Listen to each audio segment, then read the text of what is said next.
Yo, what's up mga kabida, maayong gabi sa inyong tanan. Sa wakas, nakaabot na gid mi no.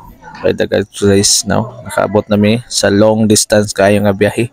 8 hours nga biyahe mga kabida, pero sa wakas nakaabot na gid kaluyan sa Ginoo. Salamat sa Dios sa protection o gabay niya kanunay sa atong pagbiyahe. Even nga grabing ulan, grabing pagsulay no, grabing testing yun gikan sa among pagbiyahe no. Sa man di man kasaka pero kaya ra. Lipay gihapon bisag na nga luya. Oh, pero welcome kayo diri nga dapit mga higala, mga igsoon, welcome kayo kamo no. Ng mga dinhi sa dapit ato ang pag-atinad. Okay. Daghang salamat sa pag-welcome usab no, ara na.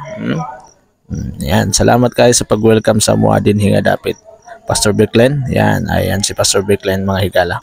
So, salamat kay Pastor Biclen ha. Bisag na nga luya na mga kauban pero malipayon gyapon. Yan. Salamat Pastor Biclen. God bless kanunay sa imong kinabuhi. Og sa tibok nga team og sa tibok Miracle Life ML Kuan Church. Salamat sa inyong tanan. God bless og maayong gabi ulit sa inyong tanan mga higala no. Medyo kapoy ang biyahe nato pero okay lang gyapon. Laban og kanunay nga malipayon sa pagpadayon sa unahan. Ug nining mapanahon na mga kabida nagluya-luya, medyo kapoy-kapoy og paway o ara na inatamaan namo mga kabida pero okay lang magyapon. Agwanta lang kay long distance gyud atong